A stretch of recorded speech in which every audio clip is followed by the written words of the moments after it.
Some of those in my district, for example, they're telling me they're operating, down to the bone, bare bone. So it concerns me. We certainly want to do everything we can, and I agree with you on the transparency part of it. I certainly want to know where every tax dollar is going, for what purpose and all. But when it comes to prosperity, that word to me is closely associated with education. So I would hope that all organizations could join with us in finding solutions, especially when it comes to public school finance. And I think if we work on reducing administrative overhead, it would make it easier to fund enrollment growth going forward. And so I think we look at both. You look at how things change, but you also look at how are we spending the money we have. And I think you need to do a combination of both. And I think the legislature is trying to do a combination of both. Thank you. Senator Whitmire. Mr. Lutz, thank you for being here. Thank you. Did you say your major qualification for your current job was that you were a member of the press? Well, I'm actually appearing here as a volunteer. I'm not being compensated for my appearance here today, but I was a member of the press. Volunteer. What's your real job? Right now, I'm still looking for one, to be honest with you, Senator Whitmire. The publication I work for closed. So you're unemployed? That is correct, Senator Whitmire. Well, that's interesting. Do you still read the papers? Yes, I do. Have you read recent paper articles like in Harris County, our Children's Protective Services, the caseload are so great that they can't get around to investigating the endangered children that are being reported. So is that the system that you're proud of, that you want to draw a comparison between us and California? In other words, our Children's Protective Services are not doing their job because we've underfunded them. Are you familiar with that? I am not familiar with the specific details that you were citing. Are you familiar that everyone in Texas, certainly the leadership, thinks we need a water plan for Texas, but we haven't funded that water plan? Are you familiar with that as you tout that we need to cut more funding for Texas? Are you familiar that we do not have money to fund a sufficient water plan for our future? I am aware that water has long been a contentious issue in this building. Are you familiar that we have such weak mental health services that the only real mental health service is provided by the criminal justice system? Are you familiar with that as you propose more cuts? Well, the first thing is I think we are talking about what the general spending limit should be for the state of Texas, and that involves growth in the existing spending. Nobody is talking about spending less than we are currently spending.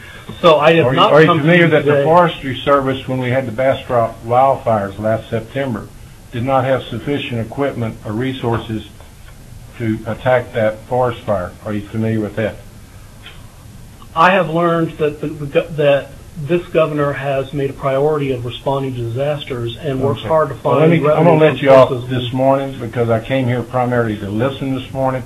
But when you come here and discuss how the spending restraints has served our state so well, you might want to read those newspapers that you used to work for, because I've got a stack in my office that I've been accumulating since last session that I plan to use at the right opportunity, at the right forum, to show that the budget cuts of approximately $15 billion have left many of our citizens underserved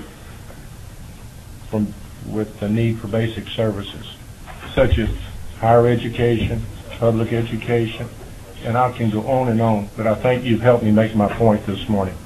And good luck in finding a job, by the way.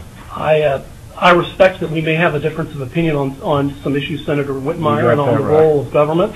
I respect your opinion, and I hope that you will respect mine and that of the organization that I'm here representing, and I wish you all the best. Thank you. You've done an excellent job of helping me make some points that, quite frankly, I was waiting for the opportunity to make. So thank you. I appreciate your question, Senator Whitmire, and I have tried to answer as respectfully as I can. Let me go to page 2 of your presentation, sir. 1 to the 4th paragraph. You state here, we believe the legislature should consider a more appropriate and comprehensive measure of economic growth, such as a gross state product, and then in parentheses, personal income is actually a subset of gross state product. My question is, what are some of the other subsets of gross state product? Well, investment would be one. Personal income is an income that accrues to a person. The National Income and Product Accounts actually has a full chart, and I can get that for you if you'd like, that explains and difference. why specifically is the gross state product a more appropriate measure of economic growth as our current system? Well, the words of the Constitution are the growth in the state's economy, and gross state product looks at the economy as a whole, which was the intent of the 1978 constitutional amendment. So when you're trying to look at the growth in the state's economy, rather than looking at a subset, you're looking at all economic activity that occurs in Texas and saying that's the rate at which government should grow. And like I said, we were not advocating necessarily that with these spending limits do not necessarily result in government spending less in either general revenue or all funds, as in a prior biennium. This is the rate of growth, not the absolute number that we are talking about here. And I think that's a point that should be emphasized when we're talking about spending limits. But I think gross state product or a general measure of inflation is a more appropriate measure because it looks at the economy as a whole rather than a subset of that economy. And I think that was the intent of the 1978 constitutional amendment. Thank you. Thank you, Mr. Chairman. You have another point you wanted to make? Yeah, the third point that I would make on this is that we would also suggest that one of the issues we get is fees that are not appropriated to their dedicated purpose, and that sometimes you can use fees as a way of dealing as a way of getting extra revenue for certification. And one of the things we would do, and the Governor's Budget Compact expressly suggests this, is look at the use of appropriated fee revenue. And our suggestion is, if you have a fee that goes to a dedicated purpose, such as, for example, doctors have to pay a fee every year as part of their license, the part that goes to the medical board or specific services they use is a dedicated fee. The rest of it should be thought of as a tax. And so one of the things we would like to do is to take a look at that issue and make sure that when there's issues like that, that's counted toward the spending limit, because that is government spending. And so what we are arguing is that the spending limit was intended as an overall cap on the growth of government, because when you do that, it forces people to think outside the box. Yes, it is true that we have challenges. Yes, it is true that you as a member of the Finance Committee have a difficult job. I have never said otherwise. But I've also noticed in the tight budget sessions that I have watched in this building that a lot of times there's a lot of thinking outside the box that occurs, and that you come up with solutions that after it's all done, you look back and say, why didn't we, yeah, that makes sense. I mean, you look at consolidating state agencies, you look at a lot of different things. So I have noticed there has been a lot of creativity in the budget process in years past.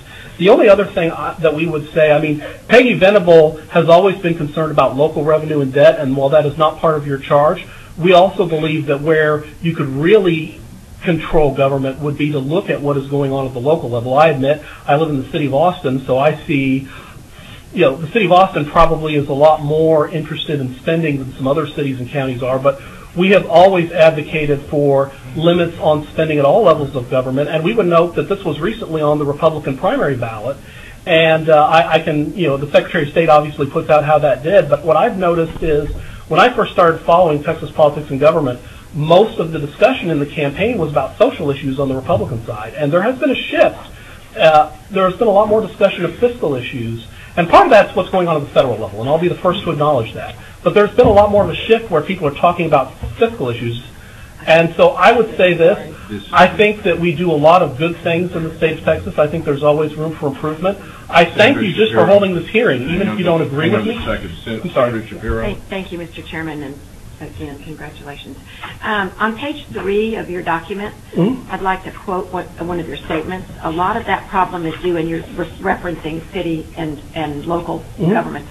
A lot of that problem is due, you're talking about how estimates from the Census Bureau have shown that current numbers are higher, and we've done a lot of things that we shouldn't be doing because we've got local government is far worse off than state government by the way they spend their money.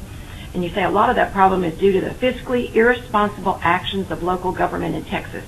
Numbers like these show why the legislature needs to stand up to left-wing, taxpayer-funded lobby groups such as the Texas Municipal League and the Texas Association of Counties and provide more protections for property taxpayers. What do you know about the Texas Municipal League or the Texas Association of Counties? I know, well, one, I know they did a front-page hit piece in their county magazine on Peggy Venable and made a lot of statements about Americans for Prosperity that were not fair. That has nothing to do with being left-wing taxpayer-funded lobbyists. Every time somebody comes up with a proposal to limit the growth of property taxes or limit the growth of government, TML and TAC come down here and oppose it. They are always opposed to any reasonable efforts such as appraisal caps, such as revenue caps. But what does that have to do with them being left-wing taxpayer-funded lobby groups? These are elected officials, state elected officials that are at the local level of cities who have been voted in by their constituents or the counties. You're calling them a lobby group of left-wing taxpayer-funded people? Well, that is really, you've just taken this entire document, and as far as I'm concerned, it's worthless to me. Well, I apologize that you feel that way, Senator Shapiro. Our concern about TML and TAC is that they take our tax dollars and they hire lobbyists to lobby against the taxpayer. And that, it's not a level playing field. When they come down here and they lobby against appraisal caps, when they come down here... They're elected officials. They have a right to do that. They're elected officials. It's their job to represent their city or their county. If they're not doing a good job, they ought to be unelected by their constituents. And in some they have a right to their opinion. Respectfully, Senator Shapiro, I know that has happened in some counties. I agree that they have a right to their opinion, and I would never object to a county judge, for example, coming down here and giving his personal opinion. But when you have cities and counties, for example, spending hundreds of thousands of dollars to hire a big Austin lobby firm to push for a rail tax bill, the tax, groups like, the other side of that debate that we had in 2009 over the local option tax increase bill did not have the ability to tap taxpayer funds to, present their point of view, whereas the cities and counties that wanted the tax increase were able to use tax dollars not to, bring themselves to Austin for Americans for Prosperity have opposed and have disagreed with, respectfully, TASB and TASA and some of those groups as well. Peggy Venable has been very consistent in her opposition to taxpayer-funded lobbying, and she has testified before many committees about that issue, and she does not agree with taxpayer-funded lobbying. And I think what happened in 2009, where you had cities and counties hiring a major Austin lobby firm to push a tax increase bill, and in one case, the lobbyists that they hired actually told two university presidents on state stationery to send their opinion to this Capitol on a bill that was pending for them that did not relate to higher education. I think that was an abuse of power and is totally inappropriate. And I know we disagree on that, Senator Shapiro. Comment of left-wing taxpayer-funded lobby groups, and that's all I want to say. I think we'll have to agree to disagree with now, that. Center West. Thank you, Senator West. This is a great discussion. We're back.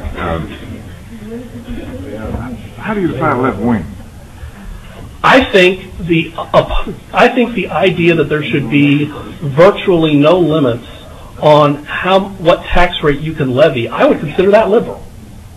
Say what? What? I mean, every time there is a proposal to limit how quickly you can increase property taxes, the Texas Municipal League and the Texas Association of Counties are down here fighting it tooth and nail. I think that's not conservative. Whatever it is, it's not conservative. So that's how you define left wing? I think higher taxes is left wing.